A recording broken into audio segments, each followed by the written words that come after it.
Muy buenas, bienvenidos todos de nuevo a este subprograma de entrevistas en su canal.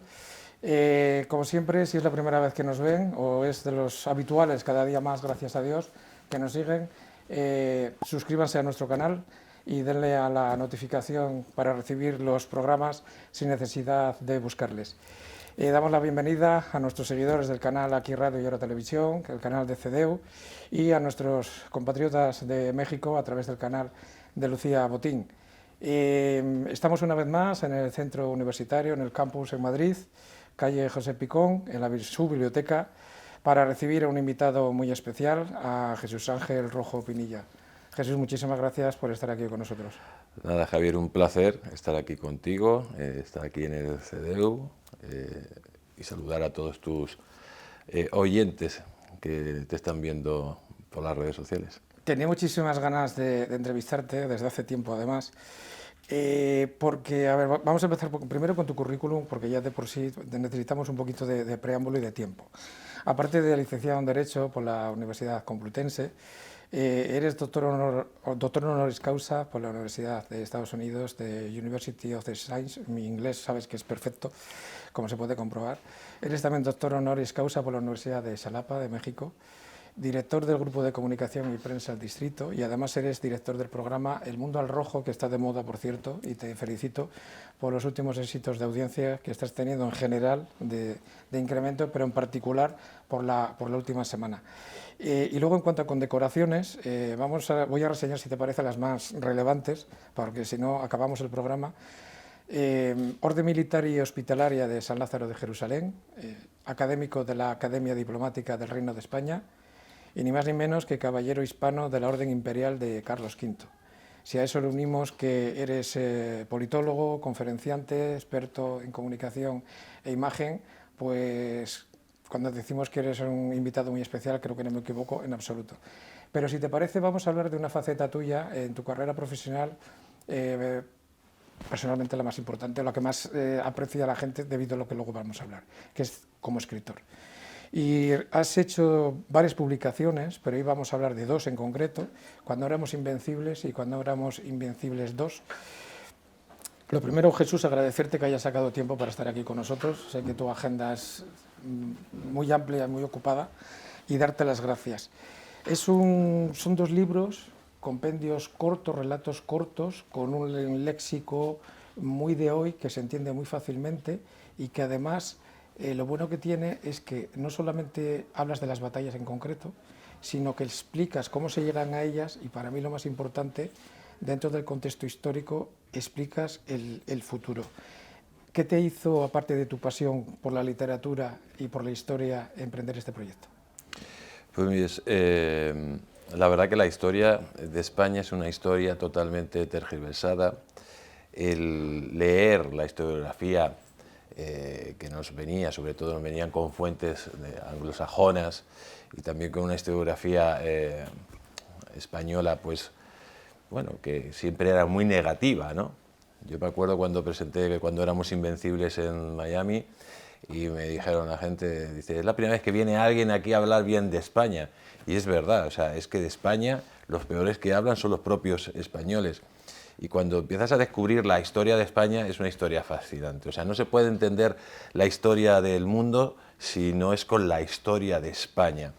Cuando oyes a esos resentidos sociales, a esa gente que utiliza la falsa leyenda negra, por ejemplo, el ministro que tenemos de Cultura o el propio gobierno de España, atacar a su nación, a su pasado, a la grandeza que fue España, pues lógicamente eso necesita una respuesta. Y los libros empezaron precisamente por esa respuesta. Cuando empiezas a descubrir a grandes héroes como Blas de Lezo, el gran capitán, Hernán Cortés, el padre de México, Pizarro, el padre de un país mestizo, cuando conoces por ejemplo, al duque de Alba, a Alejandro de Farnesio, Álvaro de Bazán. Es que claro, cuando dicen Blas de Lezo, gran héroe, no, es que tenemos infinitos Blas de Lezo. Tenemos tal cantidad de héroes que es una desgracia que la gente no lo conozca. Pero claro, esto es consecuencia de unos políticos mediocres que han pretendido llevar a la población la mediocridad. ¿Y por qué digo esto? Porque cuando un político directamente educa a su población en la mediocridad, en la simpleza, sobre todo en la derrota, en el derrotismo, luego es muchísimo más fácil manipularlo, en el sentido de que lo que está pasando ahora mismo en España sería imposible si tuviéramos una población perfectamente consciente de su pasado, de su grandeza. Nunca hubieran dejado que lo que hoy tenemos dirigiendo la población pues hubiera llegado. ¿Por qué? Porque tendrían como referentes grandes gobernantes como los reyes católicos, Felipe II, Carlos III, etcétera, etcétera, etcétera. En conclusión, yo creo que era el momento de sacar la verdad. Es verdad que fueron libros que luego han provocado una revolución, porque el primer libro fue un bestseller de ventas, sigue siendo un bestseller de ventas en el 2015, el tercer libro más leído, comprado de no ficción, y al final los libros que he ido sacando pues han sido libros que al principio decían que si era leyenda rosa, leyenda verde o leyenda azul, pero han sido libros que han abierto los ojos a la gente, y ahora ya muchísimos escritores que están cogiendo mucha fama pues están replicando lo que en su momento se decía y nadie se atrevía a decir, ¿no? Por eso creo que no conocer la historia de España es un pecado, y yo creo que es un pecado mortal para cualquier español. Teniendo en cuenta que a veces una derrota es la semilla de un triunfo futuro, a lo largo de los dos libros en ningún momento hablas de ninguna derrota de español alguno. ¿En base a qué? Pues muy sencillo. Ya han hablado de los demás que hablen de las derrotas, si es que no han hecho ni un libro ni una película hablando de la grandeza de España ni de las victorias de España. Yo eso se lo dejo a los demás. Directamente los españoles lo que quieren saber lo que fueron, sus grandes éxitos, sus grandes gestas. Y eso es lo que destaca los libros. O sea, lo que no se puede contar es como, por ejemplo, vas al Museo Naval y te cuentan que el Imperio Español cae con la Armada Invencible. Eso es totalmente falso. O los libros de historia. El Imperio Español dura más tiempo que el Imperio Británico, es un imperio generador, es un imperio integrador, un imperio que solo hay un imperio que se puede asemejar a él, que es el Imperio Romano, y eso lo tiene que saber la gente.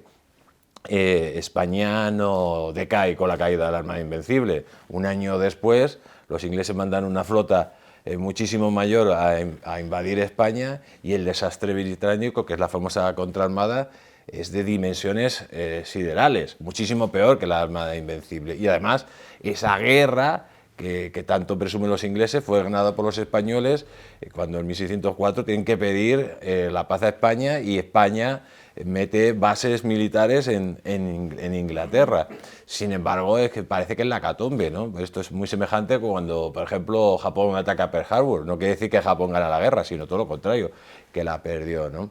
En definitiva, creo que es muy importante saber de dónde venimos para poder saber a dónde vamos, porque un pueblo que no conoce su pasado es un pueblo sin presente y sin futuro.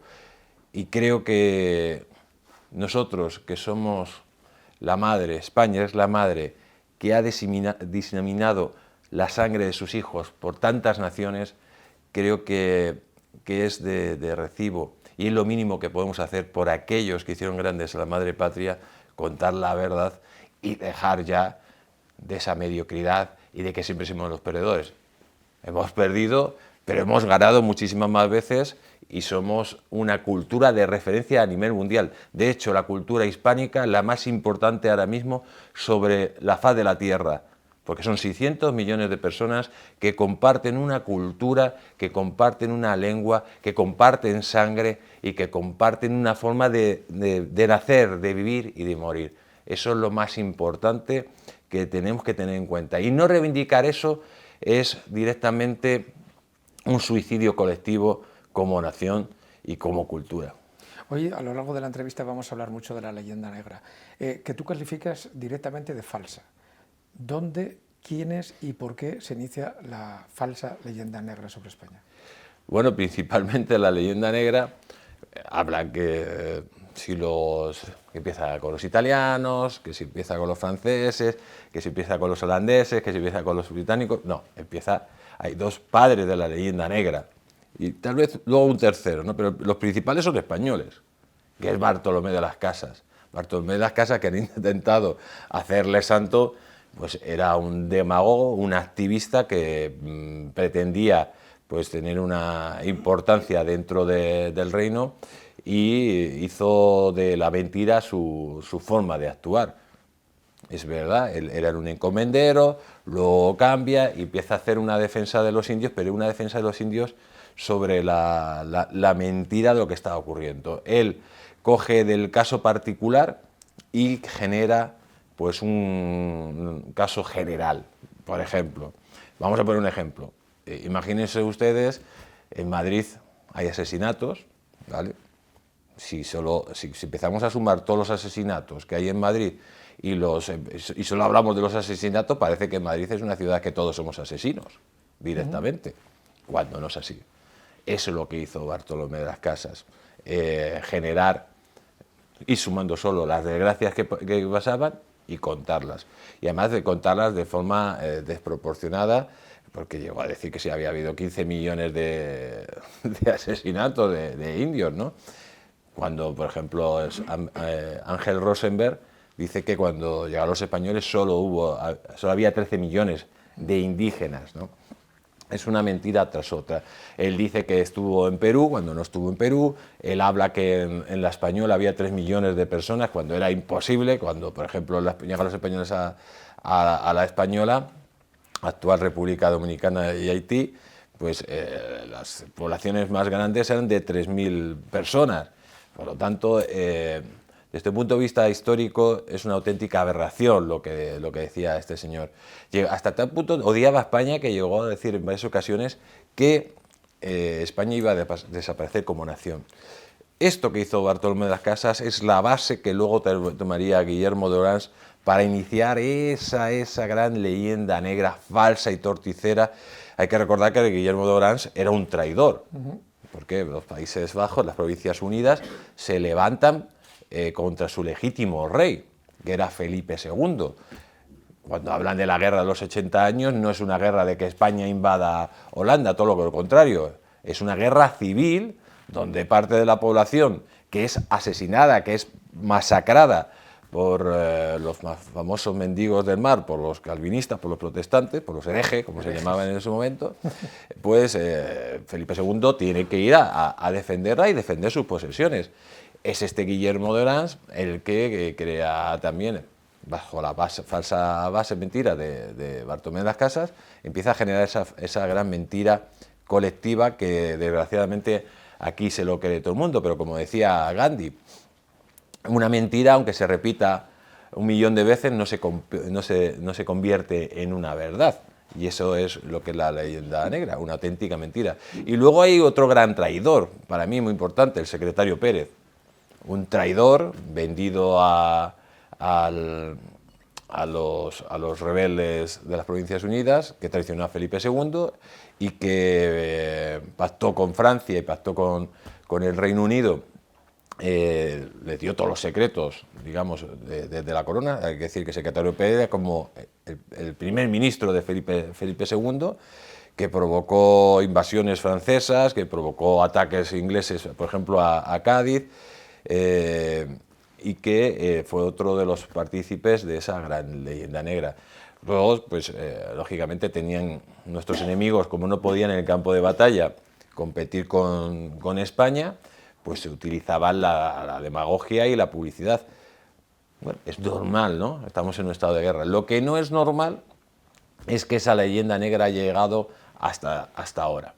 Lo que no es normal es que en las escuelas de Madrid, en las escuelas de la Comunidad Valenciana, en las escuelas, bueno, ya no digamos de Cataluña o de las Vascongadas, se enseñe la leyenda negra. O sea, si tú ves un libro de historia de la Comunidad de Madrid, pues ves que hablan un poco de Colón, un poquito de Hernán Cortés, un poquito de Pizarro, y luego ya hay que pedir perdón por haber descubierto América. Bueno, esto yo creo que ya es un insulto a la inteligencia. O sea, por supuesto que hay cosas que, lógicamente, son en toda la historia de un país tiene su lado oscuro, pero es que las cosas de España son infinitamente mayores y más beneficiosas y para la propia planeta Tierra, ¿no? Porque estamos hablando de que España dio luz al planeta cuando más oscuro estaban las cosas. Hay que decir que España lanzó a sus mejores vástagos cuando Europa estaba a punto de ser conquistada por los turcos, puso todo su empeño para salvar a Europa y, lógicamente, también salvó a aquellos que se consideren católicos. Si Europa es católica es porque España puso todo lo que tenía para evitar el avance del protestantismo, ¿no? En definitiva, eso es lo que le debe a Europa, aparte que es el país que más cristianos ha creado de todos los países del mundo, porque cuando Isabel la Católica lanza a Colón a América, su intención era conquistar almas para el cristianismo, y así lo es. América es el continente con más cristianos del mundo, ¿no? En esta exposición tuya has hablado del antes y del ahora. Entonces, cuando el otro día el ministro de Cultura actual, Ernest Urtasun, dijo que va a haber una revisión de todas las colecciones de los museos españoles para quitar el marco SIC colonial, ¿te rasgaste las vestiduras o simplemente te indignaste? Hombre, es que cuando un tipo que estaba colaborando y ha salido en la prensa, con el golpe de Estado de 1 de octubre, le pones de ministro cuando alguien que odia a su nación, alguien que directamente tiene un problema, o es un resentido social o es un ignorante, y habla de colonialismo, cuando es que ni siquiera sabe lo que es el Imperio Español. El Imperio Español no consideraba colonias a América, sino provincias, eran provincias dirigidos en grandes virreinatos. Cuando este tipo no tiene ni idea de lo que pasó en América, porque América se convirtió en la zona más rica del mundo, hay que decir, por ejemplo, México era la ciudad, tenía 15.000 carros de caballos, mucho más que Londres, que París, que Roma, era la ciudad más rica, era el Nueva York de la época. Cuando hablamos de Bogotá, de Callao, del puerto de Callao, bueno, la riqueza era tal en América y tuvo su periodo de mayor riqueza que claro, ¿por qué querían invadir Hispanoamérica los ingleses, los holandeses y los franceses? ¿Porque eran pobres o porque era la zona más rica del mundo? Hay que decir que por ahí pasaba todo el negocio mundial, porque España le dio redondez a la tierra con el famoso galeón de Manila. Y claro, cuando ves lo que pasa en América, que se crean ciudades, se crean más de 1000 ciudades, se crean colegios para los indígenas, se crean leyes para proteger a los indígenas, se crean los derechos humanos, con las leyes de Hugo, que son la base de los derechos humanos, las leyes nuevas, el testamento de Isabel la Católica, que es la primera vez en la historia de la humanidad que se consideran súbditos de una corona, unos supuestos territorios conquistados, cuando el señor ministro de Cultura, pues lógicamente, si no sabe esto, pues hombre, es que es un ignorante, pero si lo sabe es que es un resentido social. Un resentido social de estos que hablamos que ponen en cuestión la existencia de la propia España. Porque esto no es casualidad. O sea, todo lo que está pasando ahora mismo no es casualidad. Hay determinados grupúsculos, sobre todo nacionalistas y marxistas, que están poniendo en peligro la propia existencia de la nación, porque para algunos piensan que España nace con Franco, en esa estupidez, que los símbolos nacionales son franquistas, o sea que la bandera es franquista, que el himno nacional es franquista, y luego otros creen que el nacimiento de España, el primer Estado-nación de Europa, fue un nacimiento tardío. Y ya, claro, ahí es la base para que luego haya grupúsculos regionalistas que hagan exaltación de su terruño natal y crean que puedan crear una nación de la nada cuando no existió, sobre la base de destruir la verdadera verdad y la verdadera historia. Pero es que esto es muy, muy importante y ojo que lo sepa todo el mundo. Para que desaparezca una nación, lo primero que tiene que desaparecer es su historia. Luego vendrán otros que te contarán otra historia, te contarán otros libros, y cuando te quieras dar cuenta, tu nación ha desaparecido. Y claro, no pidas ayuda al extranjero, ¿no? Porque el extranjero, lógicamente, se guiará por lo que se cuenta en tu país y la propia historia que tú no has sido capaz de defender. Por eso estamos en un momento muy crítico de nuestra historia, de los más complicados, yo creo, por la ineptitud de nuestros políticos y sobre todo por el desconocimiento de quién somos. Como bien tú dices ahora, los anglosajones y los franceses están muy orgullosos de serlo. Y resulta que nosotros no solamente parece que disfrutamos hablando mal de nosotros. Es precisamente ese nacionalismo vigente, y hay que reconocerlo, nos guste o no, que tiene mucho poder en España, solo hay que ver lo que está pasando ahora mismo en la actualidad. El origen de esa retroalimentar algo que va en contra de los propios intereses del país. ¿O hay algo más que se nos escapa? Hay mucho más. O sea, primero hay que diferenciar entre nacionalismo y patriotismo. El nacionalista es aquel que odia a los demás y el patriota es el que ama a lo suyo, ¿no? Aquí está, por un lado, el nacionalismo, que se le ha dado una fuerza desproporcionada en este país, que han creado una historia victimista y falsaria, pero apoyado por ese marxismo que necesita la gente que es de Cuba o la gente que es de Venezuela me va a entender. El marxismo, para poder justificar su ideología de odio y de terror, tiene que crear el hombre nuevo. ¿Qué quiere decir con esto? Pues que para poder justificar el hambre, la miseria, etcétera, pues te tiene que plantear una historia infinitamente peor a la actual, ¿vale? Y de ahí partimos, sobre todo en el siglo XX, cuando los movimientos marxistas empiezan a coger fuerza en España, cuando se juntan con los movimientos nacionalistas y se crea todo ese conglomerado que tiene una conclusión muy potente a partir del año 78. Y a partir del año 78, cuando se divide directamente pues, las competencias de educación, se crean 17 mini-estados para que un niño, por ejemplo, de las Vascongadas, pues estudie el odio a España, cuando un niño en Cataluña estudia el odio a España, pues cuando un niño en Madrid pues no sabe ni lo que es la Capilla Sistina del Arte Rupestre, que son las cuevas de Altamira, solo se estudia, por ejemplo, Castilla-La Mancha y en Cantabria, pues ahí tienes el caldo de cultivo perfecto para todo lo que está pasando.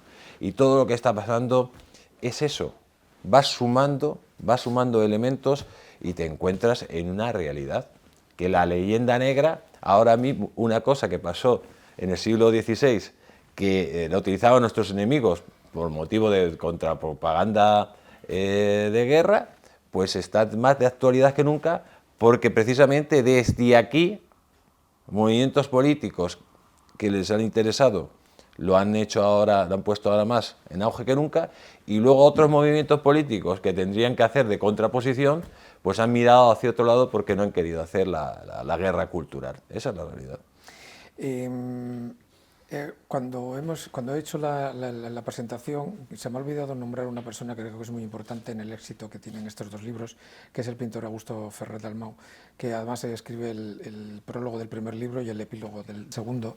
Yo recomiendo a todas las personas que nos están viendo que cuando compren el libro, si no lo tienen ya, que se fijen sobre todo, tiene unos cuadros espectaculares, pero sobre todo lo que son los cuadros de 2 páginas, que parecen que son tridimensionales. De hecho hay algunos que parece que los ves y que te vas a caer del barco. De verdad es algo impresionante.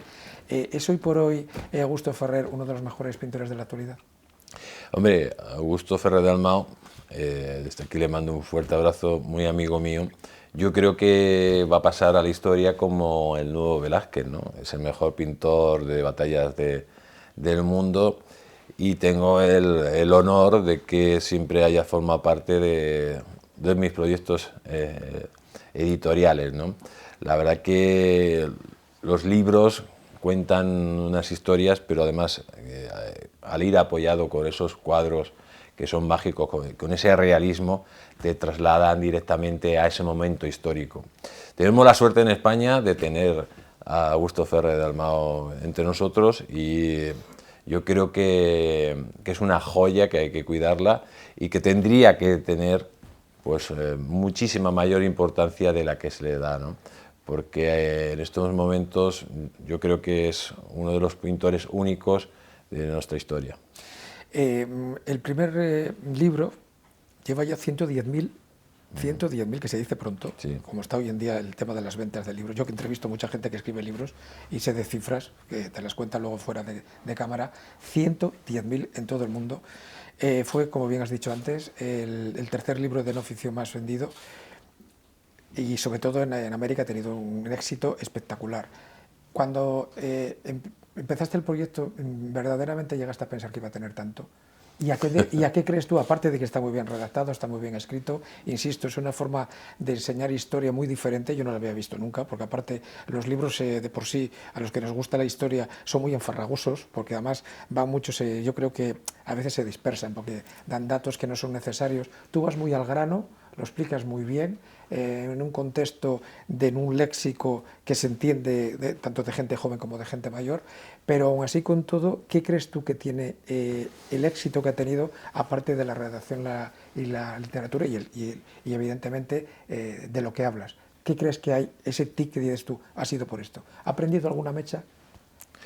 Sí, bueno, la verdad que cuando yo escribí el libro, que es el primer libro, pues nunca me iba a imaginar este éxito. Pero yo creo que hay un elemento importante. Primero, como muy bien has dicho, es un libro que lo puede leer un niño de 9 años o una persona de 99 años. Sí.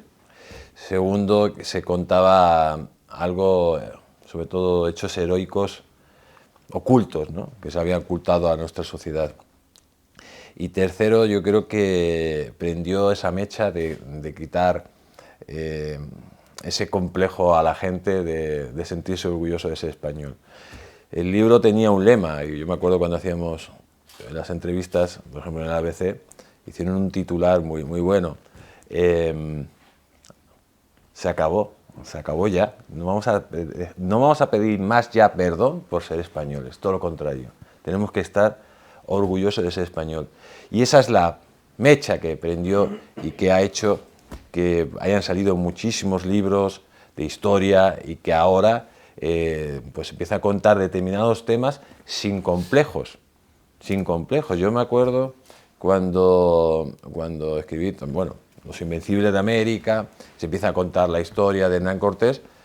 Hay un titular que hace el ABC muy bueno, que habla, dice, Hernán Cortés, me hace la entrevista y dice, Hernán Cortés, el líder que liberó a las tribus indígenas del Imperio Azteca. Con la batalla de Otumba fue, ¿no? Bueno, exactamente, la batalla de Otumba. Pero es que, claro, hay que contar la historia de Hernán Cortés. Cuando vienen y dicen, oh, Hernán Cortés, un genocida. Todo mentira. Hernán Cortés libera directamente a los pueblos mexicanos, a los pueblos que actualmente están en México, porque no existía México, eso hay que decirlo, y lo libera de un imperio de terror y de sangre como eran los aztecas. ¿Y por qué lo libera? Porque básicamente esos pueblos se unen a Hernán Cortés porque estaban hartos de ser alimento para los aztecas. Entonces, hoy salía una foto muy buena y salía una indígena y dice, yo soy de esos pueblos que liberó Hernán Cortés y que no se comieron a mis antepasados los aztecas. Claro, es que los aztecas, que se los ponen aquí como si fueran hermanitas de la caridad, era un pueblo que se comía a los demás pueblos, que eran caníbales, que hacían sacrificios humanos y que básicamente pues el Tercer Reich y ellos pues eran muy semejantes. Entonces que no me vengan a contar aquí la película de que se acabó con una cultura. Oiga, se acabó con el canibalismo, con los sacrificios humanos.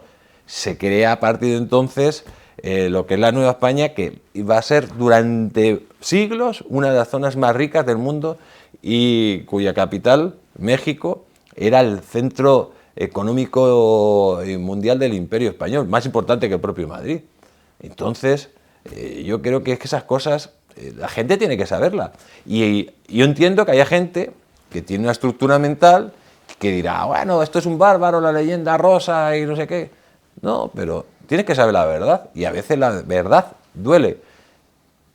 A todos les habrá pasado, que le han contado una verdad y le ha dolido. Pero a partir de esa verdad uno puede reflexionar y evolucionar, y no estar viviendo constantemente una mentira.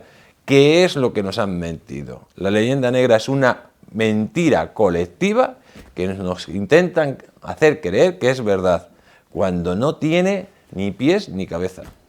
¿Qué experimenta una persona cuando recibe una misiva en su casa con el logo de la Casa Real, lo abre y ve que es una misiva del Rey de España felicitándote, de Su Majestad el Rey de España, Felipe VI, felicitándote por esta obra? Pues hombre, muchísimo orgullo que Su Majestad pues, te mande una carta felicitando por la obra, primero porque lo que representa, que es el primero de los españoles, y ya no solo el primero de los españoles, el Rey de España también es un símbolo en toda Hispanoamérica. Y sobre todo porque justo cuando yo escribo este libro, y si escucháis el mensaje de Su Majestad el Rey, me parece que es el 2015, sí, 2015, es un mensaje totalmente muy parecido a lo que digo de este libro. Creo que Su Majestad el Rey es la base de la unidad de esta nación, que está pasando momentos muy difíciles, y creo que todos tenemos que ayudarle, y él tiene que ayudarnos a todos a pasar por este momento tan crítico que vive la nación. Normalmente antes has hablado de la presentación del primer libro en Miami. Yo invito a toda la gente que nos está viendo que entre en YouTube y que lo vea. Fue una presentación espectacular, porque además luego hiciste una tournée por todos los medios de comunicación más importantes de Norteamérica y de todos los países. Insisto en que lo vea. Las segundas partes normalmente nunca son buenas. Nunca son buenas. Sin embargo, el segundo libro tuyo, cuando éramos Invencibles 2, no solamente mejoró, sino que además fue el libro más vendido en Amazon, el número 1 de ventas de historias navales y americanas. ¿Y esto cómo se ha llegado a eso? Normalmente cuando es al revés, es decir, las segundas partes, si es mala la primera, la segunda ya ni la miras. Bueno, es que la clave de todo esto es la propia historia de España. Es que la historia de España es tan grande, tan magnífica, tan increíble, porque si ves los héroes de la primera parte, que son increíbles, los de la segunda son aún más, ¿no? O sea, si por ejemplo hablamos de la batalla de Cartagena de Indias, estamos hablando de una gesta increíble que sale en el primer libro, donde Blas de Lezo humilla a los británicos, ¿no? Pero claro, si hablamos de 1807, el desastre que sufren los británicos en Buenos Aires, pues lógicamente es una batalla todavía de mayor calibre que la de Cartagena e Indias, que está totalmente ocultada.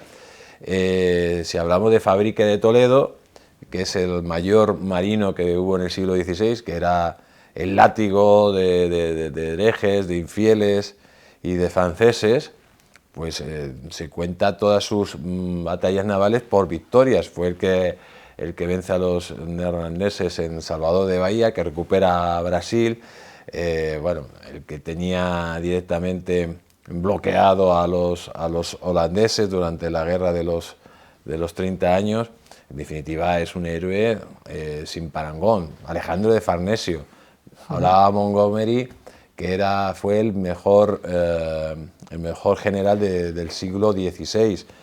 Que puso dinero propio, suyo. Sí, bueno, y por ejemplo Ambrosio Spinola. O sea, aunque él era genovés, yo no conozco a un español más español que él. En el segundo libro lo narras muy bien, un capítulo sobre ¿Por qué? Porque aparte de poner dinero suyo, dejó la vida por defender el imperio.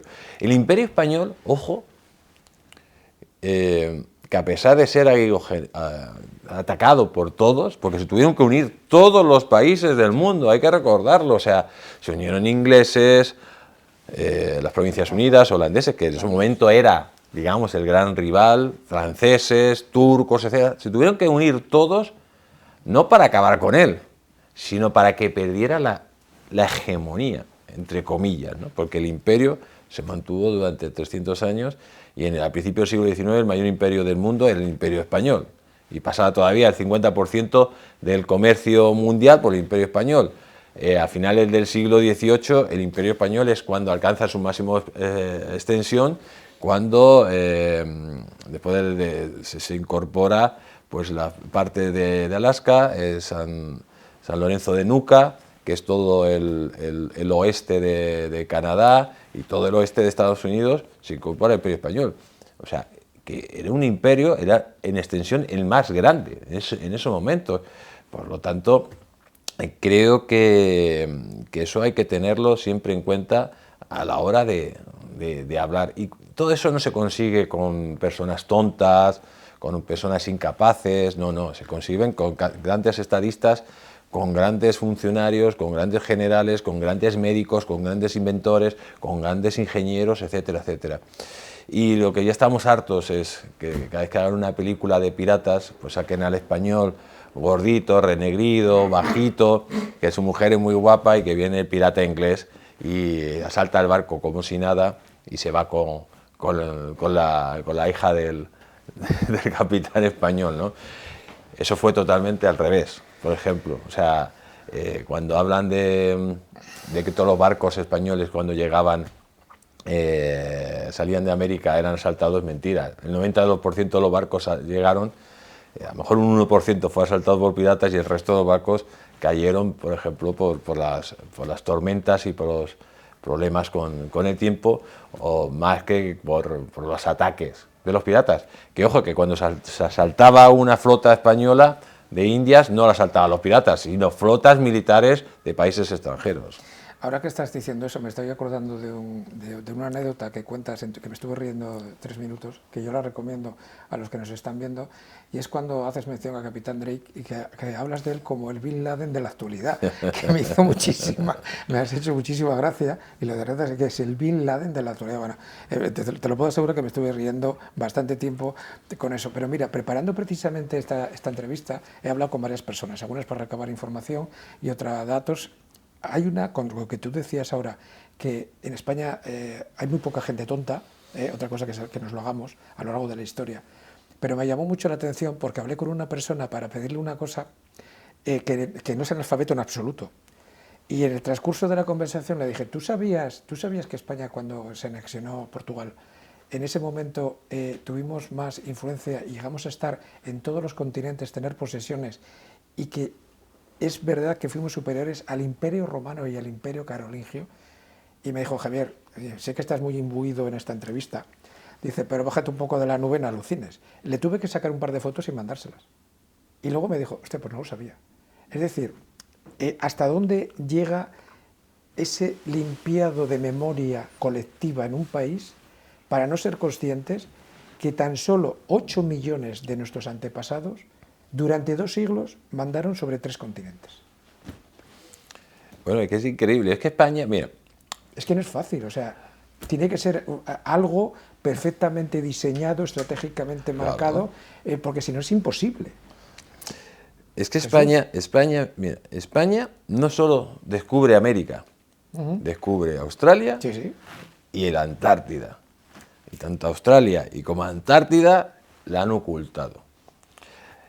Por ejemplo, la mayor gesta en el Océano Pacífico la realiza España. Durante 2 siglos, literalmente durante 2 siglos, domina todas las rutas marítimas. Juan Fernández descubre Nueva Zelanda, Quirós Australia, de hecho, el famoso Memorial de Arias habla literalmente por qué no colonizamos Nueva Zelanda, que la tierra descubierta por Juan Fernández, cuyas islas son las islas que se basan luego la novela de Robinson Crusoe, sí, que es el tipo que llega a Nueva Zelanda mucho antes que los neerlandeses.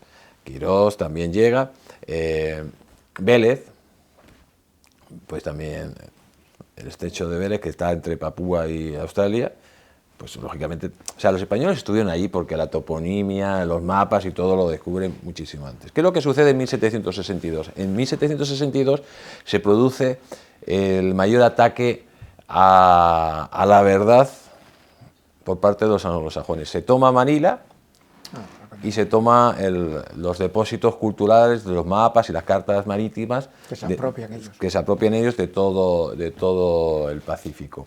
Entonces, a partir de entonces aquí sale un farsante, que es el Capitán Cook. El Capitán Cook, que navega por todo el Pacífico sobre los mapas y cartas marinas españolas. El Capitán Cook, cuando llega a Nueva Zelanda y luego a Australia, es sobre la base del famoso memorándum de Arias, de Juan Fernández, que estuvo ahí antes, que le dice: navega dirección oeste 40 grados en Chile. Cuando Capitán Cook llega a Hawái, pues Villalobos había descubierto Hawái 2 siglos antes. Cuando el Capitán Cook llega a la Antártida, pues hay que decir que Gabriel de Castilla había descubierto la Antártida en 1603, antes también que otro neerlandés. En definitiva, es un usurpador de gestas, o sea, hasta tal punto que se han descubierto morriones, se han descubierto armaduras de los españoles en Nueva Zelanda o en Australia, y han tapado todo de forma literal, o sea, que no quede ningún rastro de la cultura hispánica en esos lugares. Hasta ese punto llegan las historias. Por ejemplo, cuando Polier, que es el primero que llega a la Antártida después de un naufragio, y llega William Smith, que supuestamente es el primero en llegar a la Antártida, que es mentira, porque llega Polier y es el mismo Smith el que dice: aquí ha estado los náufragos del San Telmo, que era el barco de Polier, de Rosendo Polier, por cierto, que nació en Perú, pero era español, porque en ese momento era zona, formaba parte de la América Española, y dice que sí, que ahí ha estado el San Telmo, que están los restos, que hay restos de animales que han comido y que hay restos de personas que han muerto ahí congeladas. Pues ¿qué es lo que dice el almirantango? Dice: ocúltalo todo. Pero luego al final el propio William Smith en sus memorias lo reconoce. Es que cada vez que ha llegado un español a un sitio, pues enseguida han metido o a un inglés, o a un francés, o a un portugués, o a un holandés, con tal de que no se pueda reconocer que fue un español. Es que hasta ese punto. Entonces, lógicamente, yo creo que estamos en una guerra cultural que viene de fuera, sobre todo de la cultura anglosajona, que pretende eliminar pues, la supremacía de la cultura hispánica, porque lo hispano ha sido siempre más superior, y de hecho el concepto hispano como cultura es muchísimo más potente que el anglosajón, aunque ahora esté en el top, y se ha intentado eliminar todo hasta el punto de que se llama a la gente de Hispanoamérica, le llaman Latinoamérica. Eso te lo iba a preguntar ahora. Te iba a preguntar, tú eres muy beligerante, además que yo cuando lo leía al principio me sorprendió, pero luego analizando tus libros, tú eres muy, muy beligerante. Todos sabemos que por qué se dice castellano en español, claro, para referirse para devaluar a España. Efectivamente, pero yo no lo sabía, pero al leer tu libro me di cuenta, claro, porque tú eres muy beligerante con el tema de cuando dicen Latinoamérica, que dices que no, que es Hispanoamérica, no Latinoamérica, pero eso tiene también una segunda intención, ¿no? Por supuesto. A ver, ¿qué tiene que ver los americanos con la gente que vivía en el Lacio Central, en la península itálica? ¿No? O sea, ¿qué es lo que une a un argentino con un cubano, con un señor de Nicaragua, con un señor de El Salvador, con un señor de Ecuador, con un colombiano? ¿Qué es lo que le une a todos ellos? ¿Que tienen algo en común con la gente del Lacio Central? ¿O lo que le une es la cultura española? España los une. Ese es el pegamento que los une. Entonces, ¿qué pasó durante el siglo XIX? Pues cuando Napoleón III quería montar un imperio en México, mandan a Maximiliano, y para justificar una invasión militar, dicen: pero bueno, tenemos que ver qué podemos justificar aquí, ¿por qué vamos a invadir esto si no tenemos ninguna justificación? Y dicen, pues que Maximiliano habla una lengua latina. Y entonces a partir de ahí se crea el concepto de latino, sobre todo para romper los lazos de unión de todos los países que se unían y sobre todo para desvalorar lo que es España.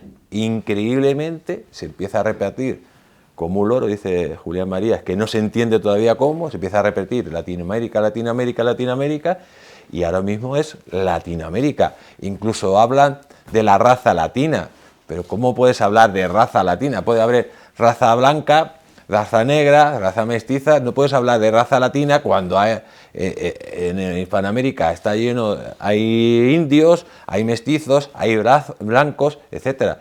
Lo único que se le puede decir en común es raza hispana, porque hay un lazo común que los une. No lo une lo latino, no les une los señores del centro de Italia, no, le une España, la sangre de España, la cultura de España y la presencia de España que crea esa civilización. Entonces hay que hablar con propiedad. Para vencer a los enemigos de España, primero tenemos que vencerle la guerra de las palabras, porque la guerra de las palabras es muy importante. Como tú dices, no es castellano, es español. No es latino, es hispano. Es hispano y orgulloso de ser hispano.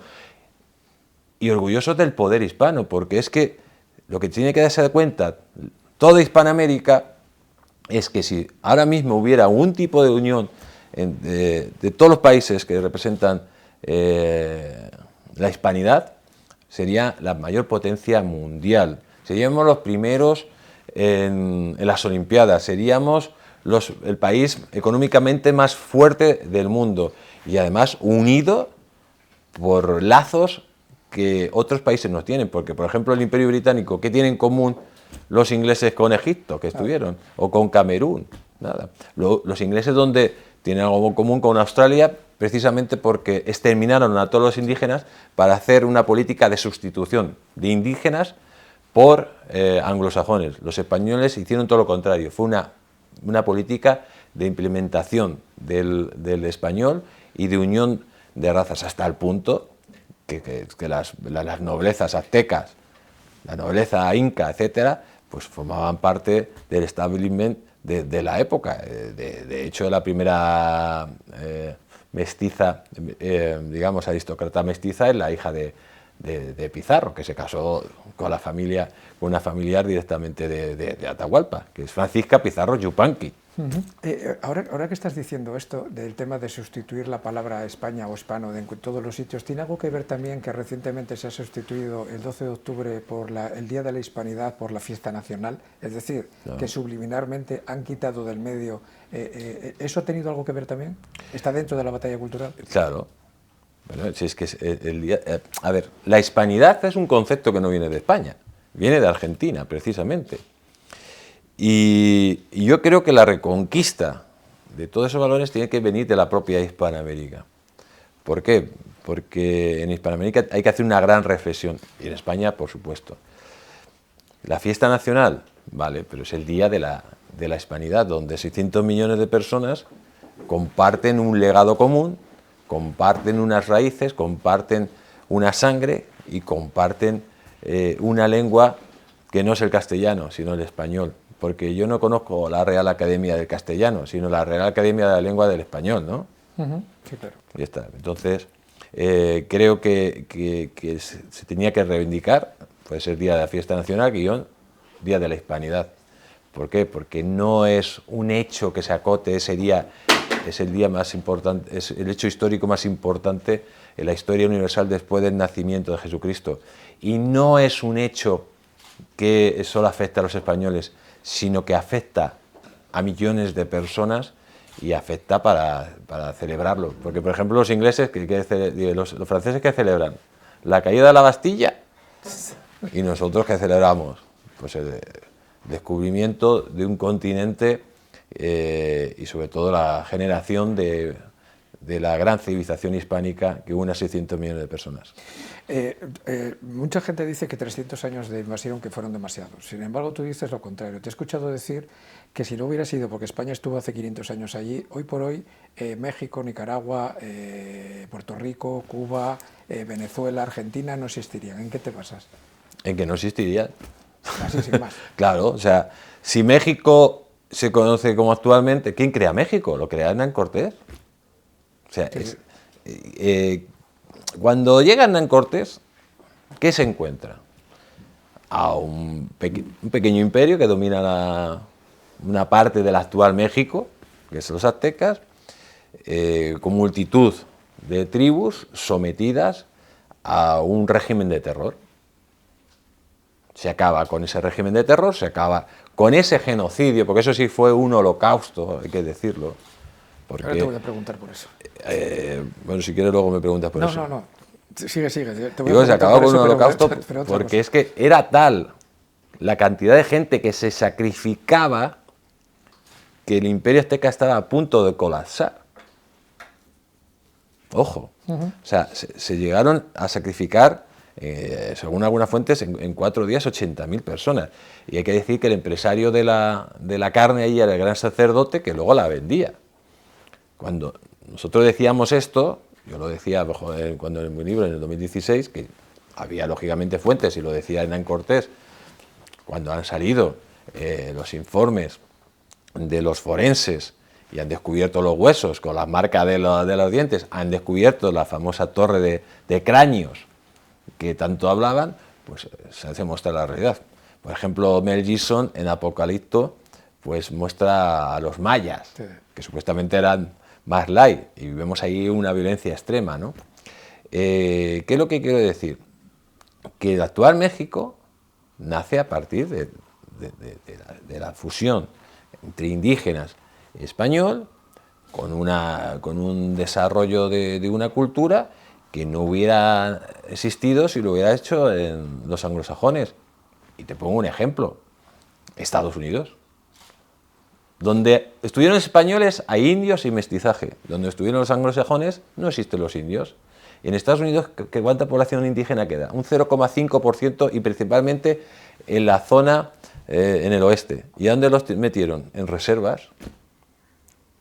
Si tú te vas a Ecuador, verás que el 70% de la población es mestiza, con poblaciones indias, indígenas.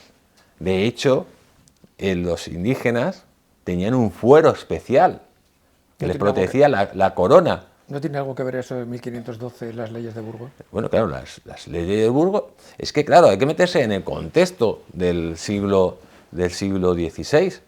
Es que los españoles permitieron los matrimonios mestizos. Para otra cultura era una aberración. Es que los españoles reconocen el horario de 8 horas, Felipe II. Es que los españoles reconocen la ley de Burgos, pues que la mujer tenga su derecho a descansar cuando está embarazada. O sea, son unos derechos formidables para la época, que es un choque brutal, porque claro, venimos de una España, de una reconquista, una España medieval, que lógicamente sufre una revolución humanística brutal y hace algo tan importante como civilizar un continente.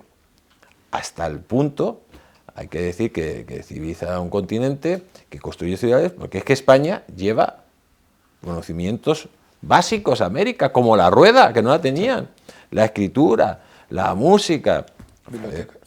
Entonces, ¿de qué estamos hablando? ¿Qué es lo que perdieron y qué es lo que ganaron? ¿Perdieron el canibalismo y ganaron la cultura judio-cristiana? Pues eso me gusta mucho, y te digo el porqué, porque bueno, tú lo sabrás evidentemente, pero el otro día leí que has hecho unas declaraciones, creo que fue en el ABC o La Razón, no recuerdo, no hace mucho, en la que decías que te hicieron una entrevista y tú decías que para ti, después de la nacida de Jesucristo, del nacimiento, perdón, de Jesucristo, lo más importante que había ocurrido en la historia de la humanidad, que había sido el descubrimiento de América. Y el ministro para la Cultura de Venezuela, que se llama Ernest también, Ernest Villegas, igual que el de aquí, no sé por qué, pero el ministro de Cultura de Venezuela y el de España, que no es ninguna indirecta, se llaman igual, por lo menos el primer nombre, decía que, bueno, pues poco menos que te llaman analfabeto, que estabas blanqueando, creo citar textualmente, un genocidio y un término que yo no había escuchado en mi vida, que era culturicidio. Efectivamente. ¿Qué le tienes que decir a este hombre? Bueno, este señor representa un régimen de terror y de sangre, representa una ideología, que esa ideología que es el comunismo sí que ha asesinado a 120 millones de personas, de la cual, pues lógicamente tendría que pedir perdón una y mil veces. Cuando habla de culturicidio, si no por los españoles se hubiera perdido todas las lenguas autóctonas, porque son precisamente los monjes españoles, los religiosos españoles, los que hacen la primera, por ejemplo, la gramática del náhuatl se hace antes que la gramática del francés, o del inglés, o del ruso, o del alemán. La de quechua igual, y eso lo hacen los religiosos españoles para conservar las lenguas, por una sencilla razón, porque se quería que se introdujeran en el cristianismo y para eso tenían que aprender sus lenguas. Es evidente. De hecho, es un hecho muy importante. Cuando España se va de Hispanoamérica, por ejemplo en México, solo el 20% de la población habla español. Que unifican ya como idioma oficial lo que sale de esa independencia son los gerifantes emancipadores. O sea, que España no llegó allí y dijo, todo el mundo habla español, que es mentira, todo lo contrario. Se conservaron sus lenguas hasta el punto de crear gramáticas, que fueron las primeras gramáticas junto al español del mundo. Por eso cuando viene este señor, que seguramente tendrá el nivel cultural del señor Maduro, habrá sido o conductor de autobuses, y con todo mi respeto a los conductores de autobuses, o picapedrero, o alguna cosa de esas, que es lo que tendría que estar, en vez de ponerse a criticar algo que o desconoce, o si lo conoce, verdaderamente, con su ideología de terror, pues está directamente pues haciendo apología de la mentira y para ocultar su verdadera realidad, la realidad que es el comunismo, que es una realidad de genocidio, de sangre y de horror. Vamos a ir acabando ya. Jesús, ¿y tú no crees que hablando de culturicidio, vamos a utilizar ese término que ha sacado este hombre a la palestra, ¿no crees que es un culturicidio para la juventud española que hayan escuchado hablar de Napoleón, de Rommel, que hayan escuchado hablar de Patton, que hayan escuchado hablar de Sun Tzu, y que no hayan escuchado hablar de quién era el mejor militar de toda la historia de la humanidad, que fue el gran capitán Gonzalo de Córdoba o Blas de Lezo? ¿Eso no es un culturicidio? Pues sí, es un atentado contra la propia nación y contra las personas que representan esa nación. Es lo peor, el peor legado que están dejando a España, a nuestros políticos, es robarle la historia de España a nuestros jóvenes y a nuestra población. Es un asesinato a la cultura y sobre todo al desarrollo de un país, que tenemos que luchar contra ello, porque si lo permitimos, nuestra nación desaparecerá. Hoy por hoy, y ya vamos a acabar, hoy por hoy se están haciendo series de televisión y películas sobre romantizar terroristas, narcotraficantes, bueno, incluso uno de los mayores asesinos de la historia, un homófobo peligrosísimo, se tiene como estandarte, que es este personaje siniestro de la historia, Che Guevara, y sin embargo no se hace nada por recuperar la historia de estos genios de los que hemos estado hablando ahora. ¿Has recibido alguna oferta de alguna productora internacional para comprar los derechos de estos libros para hacer algún tipo de serie? ¿O Mediapro, o Mediaset, o Netflix, o Amazon? Bueno, o el ministro de Cultura, que tiene mucho dinero, muchos millones para invertir en películas que no ve nadie, por cierto, sobre temas de que no le interesan a nadie, pero esto en concreto no te ha llamado nadie para hacerte una oferta y hacer una serie sobre el Cartagena de Indias o algo así. Pues mira, en China sí que nos compraron los derechos del primer libro y de los Invencibles de América para traducirlo a chino y para supuestamente hacer series, etcétera. Eso sí que lo hicieron. Y es verdad que nosotros como grupo de comunicación, pues en su momento hemos llegado a un acuerdo con Telefónica para poder meter documentales que tenemos que producir, lógicamente, hay que buscar el dinero dentro de la plataforma, pero del ministro de Cultura no hemos recibido todavía ninguna oferta. Pero estamos esperando, ¿eh? Pero no lo descartas. No, no, claro que no descarto. Igual que San Juan se cayó del caballo, a lo mejor esto también se cae. Bueno, pues como nadie mejor que tú para saber que el tiempo es oro en estos medios. Me hubiera encantado seguir hablando contigo horas y horas, explicar a la juventud lo que supuso en su momento, por ejemplo, la batalla de Navas de Tolosa o la batalla del Salado, de Panto, que mucha gente de la juventud no sabe que si no hubiera sido por esas batallas y por esos héroes que tuvimos españoles, probablemente ahora todos estaríamos en España seguro, y probablemente Europa seremos todos musulmanes y todas las mujeres tendrían que ir con velo. Exacto. Me encantaría hablar de Sánchez de Tobar, de la batalla que hablamos antes de Otumba, de Hernán Cortés, de lo que supuso el principio del fin del Imperio Azteca. Podríamos hablar muchísimo tiempo, pero no lo tenemos. Lo que sí que me gustaría, y abusando de que te tengo aquí hoy, es, hay otros dos libros tuyos que son brutales también, que es, creo que hay que hablar mucho de los héroes de un país, pero también hay que hablar de los traidores de ese país. Unos para seguir alabándoles y otros para que no vuelvan nunca más. Entonces tienes dos libros, insisto, uno es Los Invencibles de América y el otro es Grandes Traidores de España. Vamos a esperar a que los que ven este programa, los que ya lo hayan comprado y leído, que lo vuelvan a releer, y esperar a que los demás lo hagan, y dentro de unos meses hacemos otra entrevista sobre esa época también interesantísima, para darle, creo yo, la voz que se necesita. ¿Aceptas la invitación? Por supuesto. Pues será un placer. Pues aquí te esperaremos, Jesús. Muchísimas gracias por estar aquí hoy con nosotros. Ha sido un honor en mi caso personal y de toda nuestra audiencia. Darte las gracias y esperamos verte pronto. Gracias a ti, Javier, y nada, lo he pasado muy bien aquí contigo y con todos tus oyentes y en este centro CDU que gratamente he conocido hoy. Muchísimas gracias. Muchísimas gracias. Nos despedimos aquí. Vamos a estar pronto en la próxima entrevista. Vuelvo a insistir, por favor, todos los que no nos veáis por primera vez y los que ya sois habituales, que sois cada vez más, os doy las gracias personalmente. Suscribiros al canal y nos vemos pronto en la próxima entrevista. Ha sido un placer. Muchísimas gracias.